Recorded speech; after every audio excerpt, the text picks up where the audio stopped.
तो आइए देखते हैं क्या है एबनॉर्मल लॉस एंड उसको ट्रीटमेंट आप कैसे करोगे।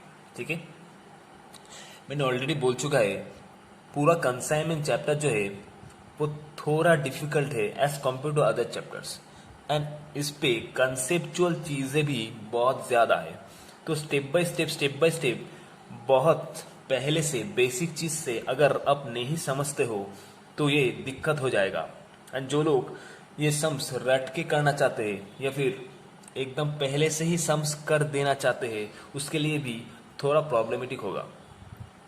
तो अगर आप बीच से मेरा वीडियो देख रहे हो तो मैं ये रिकमेंड करूंगा कंसाइनमेंट का फर्स्ट पार्ट से ये वीडियो अपने देखना चालू करो ताकि पूरा कॉन्सेप्ट जो है वो आपका क्लियर हो जाएगा। ठीक है, कंसाइनमेंट का पिछले का जो पार्ट है उसका वीडियो का लिंक मैं डिस्क्रिप्शन बॉक्स में डाल दिया हूँ, जाइए देखिए फिर ये वीडियो स्टार्ट करें। ओके, तो देखते हैं abnormal loss. What is abnormal loss? Abnormal loss वही लॉस है जो है अवॉइडेबल लॉस, मतलब जिसको हम कंट्रोल कर सकते हैं। ऐसा नहीं कि एबनॉर्मल लॉस होते ही जा रहा है एंड उसको हम कंट्रोल नहीं कर पा रहा है। ठीक है, तो वो सारा लॉस जिसको हम कंट्रोल कर सकते हैं, जो हमारे हाथ के अंदर है, which is controllable, which can be controllable, is known as abnormal loss। जैसे कि सपोज थेफ्ट हो गया, मैं थेफ्ट का एग्जांपल लेता हूँ। तो अगर थेफ्ट को अवॉइड करना है तो क्या करना पड़ेगा? सिंपल सी बात, जहां पर मेरा स्टॉक का गोडाउन है एक सिक्योरिटी रखना पड़ेगा, एक दो सिक्योरिटी गार्ड। ठीक है, या फिर एक सीसीटीवी रखना पड़ेगा ताकि हम पकड़ सके कि कौन चोरी कर रहा है, कब कर रहा है, कैसे कर रहा है। ठीक है, या फिर जैसे हो गया फायर, फायर को अगर रुकना है तो ऐसे चीज जिससे आग लग सकता है वो सब चीज मेरा स्टॉक से दूर रखना होगा। ठीक है, तो दीज आर कंट्रोलेबल लॉस, ये सब लॉस हम कंट्रोल कर सकते हैं, इसलिए इसको बोलते हैं अवॉइडेबल लॉस, जिसको हम अवॉइड कर सकते हैं। Similar leakage, breakage etcetera, all these are abnormal loss and not due to inherent nature of goods। Goods का नेचर कैसा भी हो इसके साथ एबनॉर्मल लॉस का कोई रिलेशन नहीं है। ओके, ठीक है, अब देखेंगे कैसे कैलकुलेट करते हैं एबनॉर्मल लॉस। पहले abnormal loss during the transit, जैसे कि मैं ऑलरेडी बोल चुका हूँ कैसे कंसाइनमेंट का गुड्स आता है। Suppose A is a consignor and B is a consignee. ठीक है, तो ए बी को गुड्स भेजेगा, फिर बी गुड्स सेल करेगा। ओके, अब ए जब ए के गोडाउन से माल बी के गोडाउन में जा रहा था तो बीच रास्ते में ये थेफ्ट हो गया। ठीक है, ट्रक से माल जा रहा था तो उसमें से कुछ माल रास्ते में ही चोरी हो गया। ठीक है, that is in transit, this is case of in transit, abnormal loss during transit. Okay, तो देखो एबनॉर्मल लॉस ड्यूरिंग ट्रांजिट अगर होता है तो cost of abnormal loss in transit कैसे हम निकालेंगे उसका अमाउंट। ठीक है, तो पहले आता है cost price of goods loss during the transit. Okay, जितना भी गुड्स लॉस हुआ है उसका कॉस्ट प्राइस क्या है ट्रांजिट में, जितना भी गुड्स चोरी हुआ है उसका कॉस्ट प्राइस मेरे को जानना पड़ेगा। ठीक है, okay, next consignor proportional expenses, मतलब ऑलरेडी डिस्कस कर चुका हूँ कंसाइनर का एक्सपेंसेस क्या होता है, कंसाइनी का एक्सपेंसेस क्या होता है। तो कंसाइनर मतलब जो माल भेज रहा है, जो प्रिंसिपल है, उसका जो जो एक्सपेंसेस होगा प्रोपोर्शनेट उसको हम ऐड करेंगे। प्रोपोर्शन कैसे करेंगे? उसका टोटल एक्सपेंसेस लेंगे इनटू यूनिट लॉस्ट, जितना माल चोरी हुआ है उसको ऊपर में रखेंगे, divided by total unit send, जितना माल भेजे थे उतना नीचे रखेंगे। ठीक है, मतलब टोटल एक्सपेंसेस जितना खर्चा उठाया कंसाइनर ने इनटू यूनिट लॉस्ट, जितना माल ट्रक से चोरी हुआ है divided by total unit sense मतलब जितना माल उन्होंने भेजा था कंसाइनर ने, ठीक है, तो प्रोपोर्शनल एक्सपेंसेस निकल जाएगा कंसाइनर्स, तो आ जाएगा cost of abnormal loss during transit. ये ट्रांजिट में कितना एबनॉर्मल लॉस हुआ है उसका कॉस्ट आ जाएगा, ठीक है। अब abnormal loss in consignee's godown. Consignee मतलब ए सपोज बी को माल भेजता है सेल करने के लिए, तो ए हो गया कंसाइनर, बी हो गया कंसाइनी। अब कंसाइनी जब माल गोडाउन में रखता है तो गोडाउन से अगर चोरी हो जाता है माल, या फिर लीकेज हो जाता है, या फिर आग लग जाता है गोडाउन में, तो वो हो जाएगा abnormal loss in consignee's godown. मतलब कंसाइनी के गोडाउन में माल पहुंचने के बाद जो लॉस एबनॉर्मल होता है उसको ही हम बोलेंगे abnormal loss in consignee's godown. Okay, तो देखो कैसे कैलकुलेट करते हैं।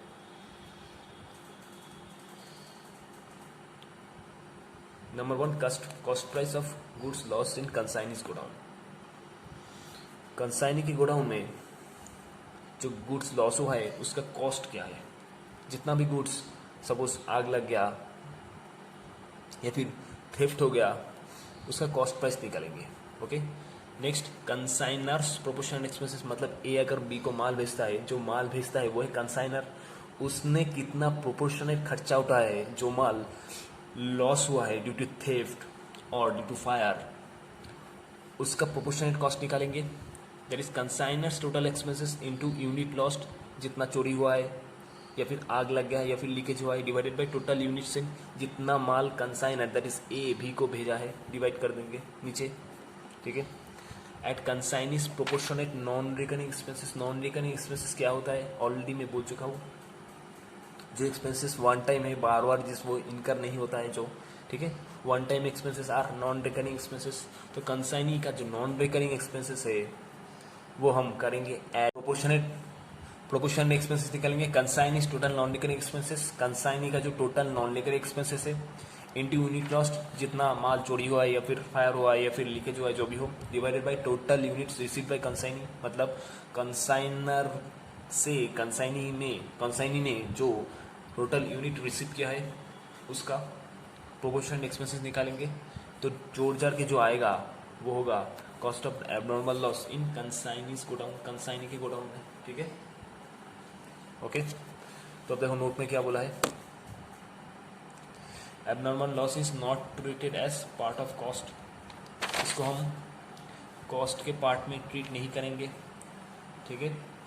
And second is calculated in the same manner as value of unsold stock. Value of unsold stock को जिस तरह हमने कैलकुलेट किए थे वही सेम तरीके से हम एबनॉर्मल लॉस को भी कैलकुलेट कर रहे हैं, ठीक है।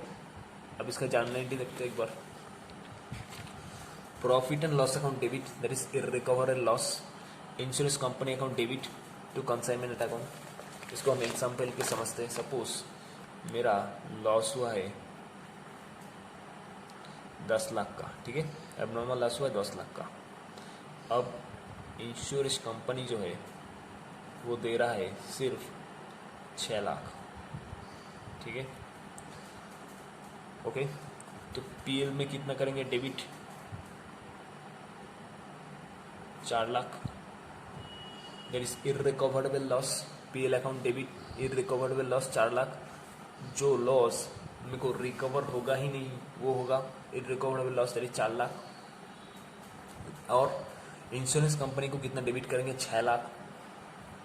जैसे कि हम डेटर्स को डेबिट करते हैं वैसे ही इंश्योरेंस कंपनी को डेबिट करेंगे। यहाँ पर डेटर्स को क्यों डेबिट करते हैं, क्योंकि डेटर्स से मेरा पैसा मिलने वाला है, क्योंकि मैंने सेल किया है क्रेडिट में एंड उससे फ्यूचर में पैसा मिलने वाला है, तो debtors is a debit balance. Similarly insurance company is a also debit balance. Okay, insurance company से पैसा मिलेगा यहाँ पर 6 lakh. Okay, to consignment account with total loss, that is जो recoverable loss plus irrecoverable loss, that is यहाँ पर 10 lakh. Okay, got it, good. अब इस पे करते हैं sums.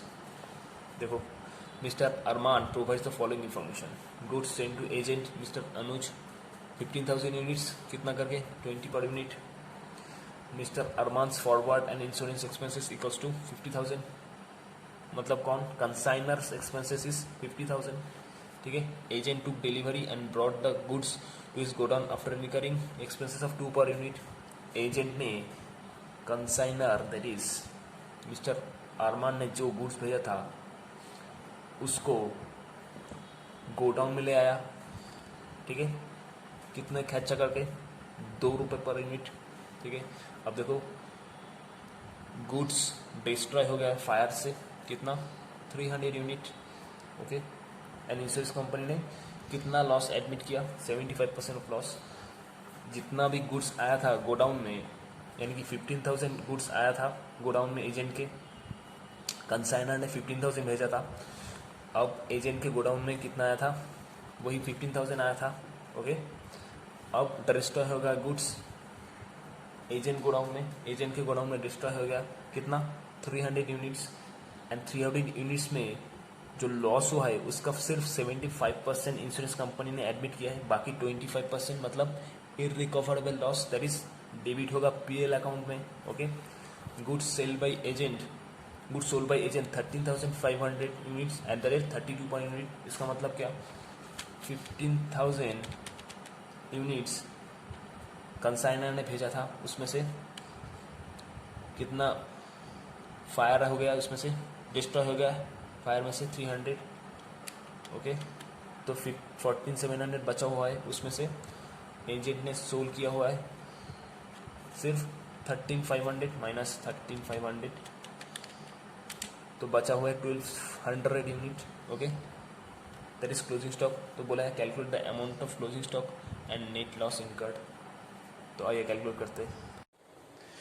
Accountancy, financial management and taxation के ऊपर अगर रेगुलर बेसिस में वीडियो चाहिए तो जल्दी से जल्दी चैनल को सब्सक्राइब कर लीजिए एंड नोटिफिकेशन बेल को भी दबा दीजिए, क्योंकि इस चैनल में भी मैं रेगुलर बेसिस में accountancy, financial management and taxation के ऊपर वीडियोस लाऊंगा जो एप्लीकेबल होगा क्लास 11 से लेके एमकॉम तक एंड CMA का फाउंडेशन से लेके इंटरमीडिएट लेवल तक। Thank you. तो आइए चलते हैं सम्स पे।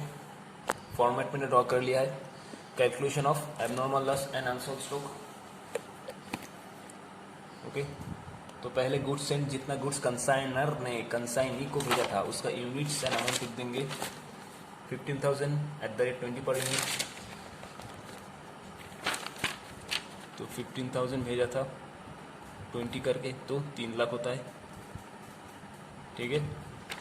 कंसाइनर्स एक्सपेंसेस, कंसाइनर्स कितना, मिस्टर अरमान ने भेजा था फॉरवर्डिंग इंश्योरेंस चार्जेस देके 50,000, ओके। इसका यूनिट में कोई नहीं होगा तो 50,000 लिख देंगे यहाँ पे। Total cost of goods and 15,000 भेजा है एंड उसका टोटल कॉस्ट 3,50,000 आ गया, ठीक है। Consignee's non recurring expenses, that is one time expenses जो होता है कंसाइनी का। ये देखो डिलीवरी जो अपने गोडाउन में लाया है कंसाइनी, वो गुड्स 2 रुपये पर यूनिट, तो टोटल कितना सेंड किया था, 15,000, तो 15,000 इंटू 2, गॉट इट।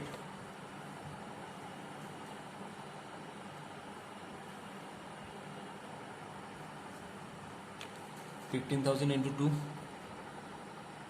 या पर यूनिट तो होगा नहीं, 30,000, ओके।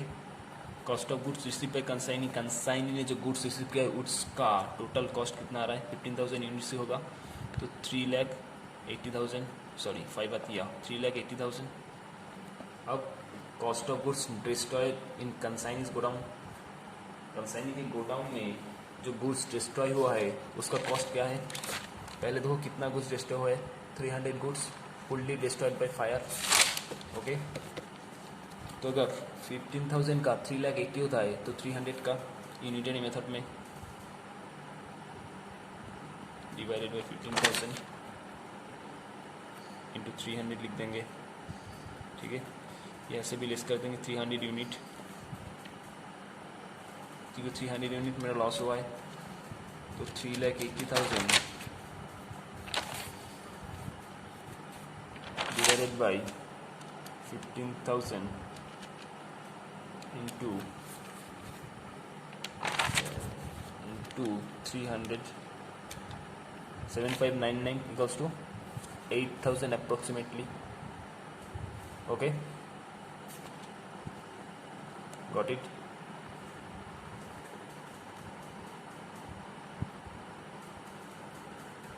So 300 यहाँ से लिस्ट कर देंगे and 8000. Okay, cost of this destroying consign is go down. तो ये आ जाएगा 14,700 एंड ये आ जाएगा 3,72,000 माइनस करने के बाद. ओके, तो cost of goods available for sale यही होगा 14,700, इसका यूनिट है एंड इसका अमाउंट है 3,72,000. ओके, अब कॉस्ट ऑफ अनसोल्ड स्टॉक. तो अनसोल्ड स्टॉक कितने देखे थे 14,700 रिसीव किया है, उसमें से सेल कितना किया है 13,500. Okay, 14,700 minus 13,500 equals to 1,200 is my unsold stock. Okay, तो 1,200 इंटू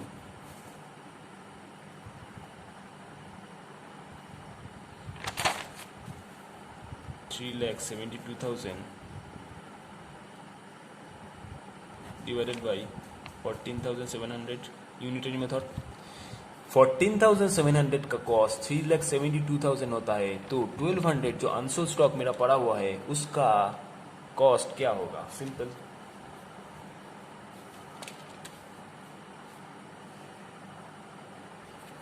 यहाँ पे यूनिट पे लिख दो 1,200. इसका अमाउंट कितना आता है देखो 1,200 इंटू 3,72,000 डिवाइडेड बाई 14,700. ठीक है, फिर से एक बार कर लिख देखता हूँ 1,200 into 3,72,000 divided by 14,700.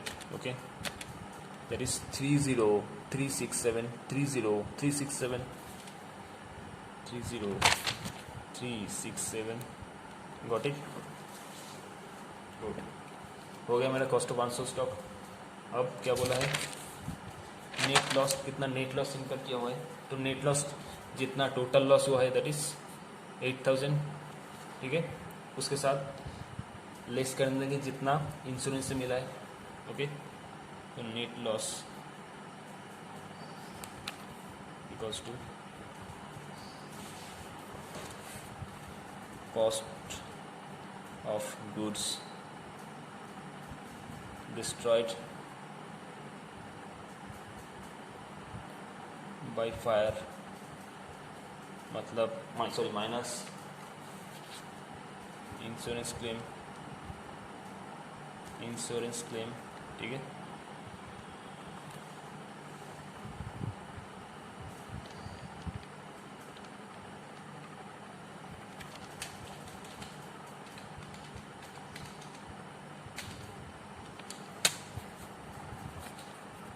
Cost of goods destroyed by fire कितना,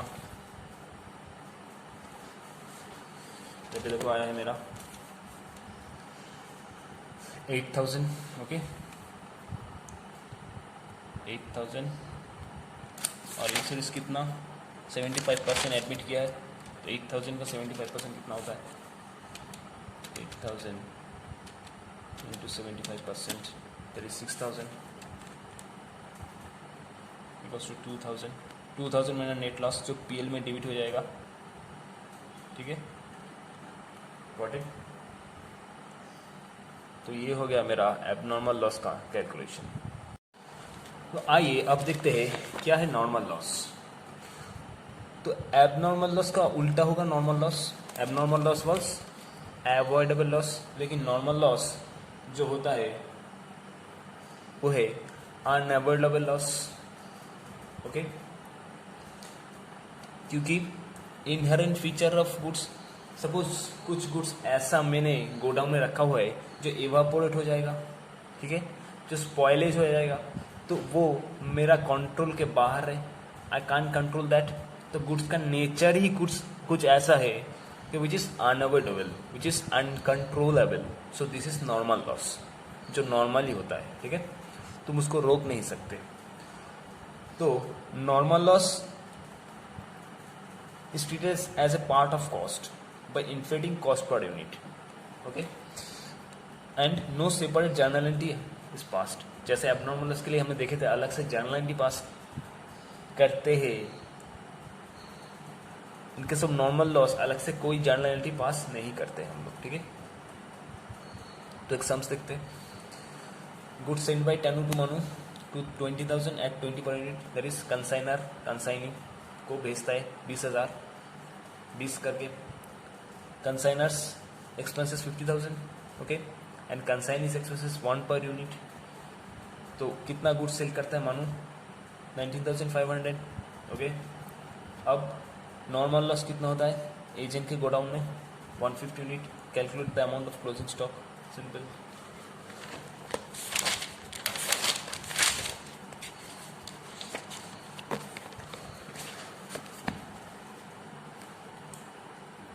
कैलकुलेट करते हैं इसको।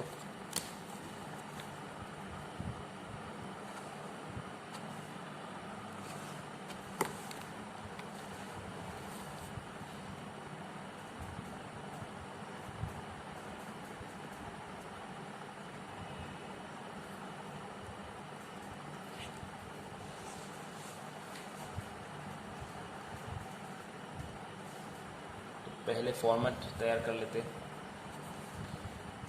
Cost of goods sent, okay, add expenses by consignor,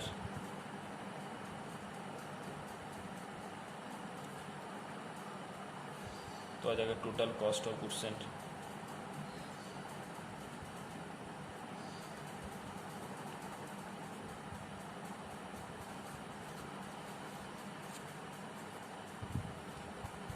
add non-recurring expenses by consignee, okay,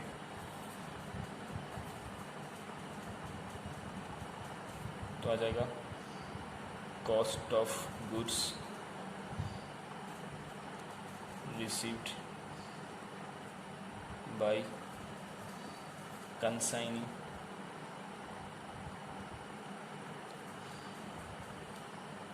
इसके बाद normal loss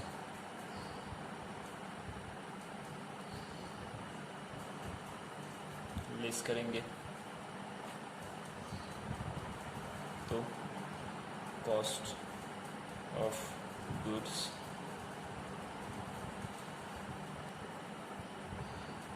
available for sale. पहले इतने तक निकलते हैं।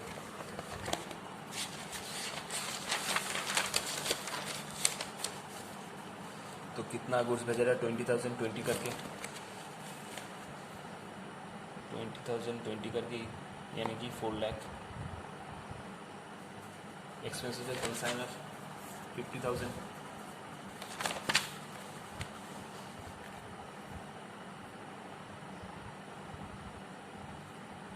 टोटल 20,000 यूनिट्स का 4,50,000। ठीक है, नॉन रिकरिंग एक्सपेंसेस इनकर बाय कंसाइनी 1 पर यूनिट। तो 1 रुपये करके कितना टोटल 20,000 यूनिट्स, तो 20,000। Cost of goods receive by consignee 20,000 का 4,70,000 आ रहा है। ठीक है, अब नॉर्मल लॉस 150 यूनिट्स, तो 150 यूनिट्स लिख देंगे, लेस कर देंगे। यहाँ पर कॉस्ट में से लेस कुछ नहीं करेंगे। ठीक है, तो ये हो जाएगा 19,850, कॉस्ट सेम रहेगा।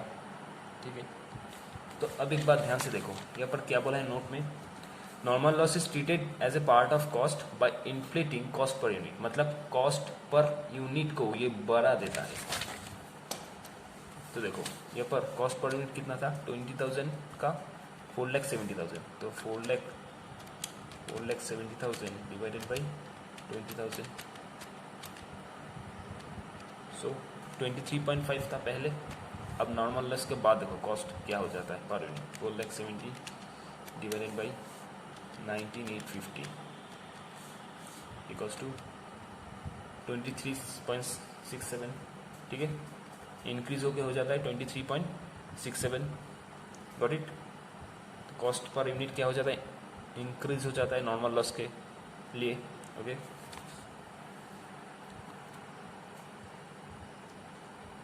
अब कॉस्ट ऑफ अनसोल्ड गुड्स बाकी रहेगा, कॉस्ट ऑफ अनसोल्ड गुड्स 19,850। तो गुड्स सोल्ड कितना किया है 19,500, ठीक है। तो 20,000 मेरा टोटल गुड्स कंसाइनर्ड सेंड किया था, उसमें से नॉर्मल लॉस हुआ है 150, बचा हुआ है 19,850 एंड सेल कितना हुआ है 19,500, ठीक है। तो क्लोजिंग है 350 ओनली। तो यूनिटरी मेथड डाल देंगे, 4,70,000 डिवाइडेड बाई 19,850 इंटू 350, सिंपल, हर जगह सेम चीज़ 350, ओके। तो 4,70,000 divided by 19,850 into 350, that is 8287, simple unitary method, ठीक है। इसको अप्रोक्सीमेट कर देते हैं। तो 8287 इज माई क्लोजिंग स्टॉक। तो यहाँ पर ध्यान देने वाली बात यह है, यहाँ पर सिर्फ यूनिट लेस हो रहा है, यहाँ पर अमाउंट नहीं लेस हो रहा है, लेकिन एबनॉर्मल लॉस के सम्स पे यहाँ पर यूनिट्स भी हो रहा है लेस एंड अमाउंट भी लेस हो रहा है, ठीक है। Got it. होप आपको समझ में आया normal loss and abnormal loss conceptually कैसे करना है, ओके। अगर चैनल को अभी तक सब्सक्राइब नहीं किया हुआ है तो जल्दी सब्सक्राइब कर लीजिए, बहुत सारा वीडियो आने वाला है। एंड नोटिफिकेशन आइकॉन को भी, बेल आइकॉन को भी दबा दीजिएगा। चैनल को शेयर कर दीजिएगा जूनियर, सीनियर एंड फ्रेंड्स लोग के साथ। थैंक यू, फिर मिलते हैं नेक्स्ट वीडियो में।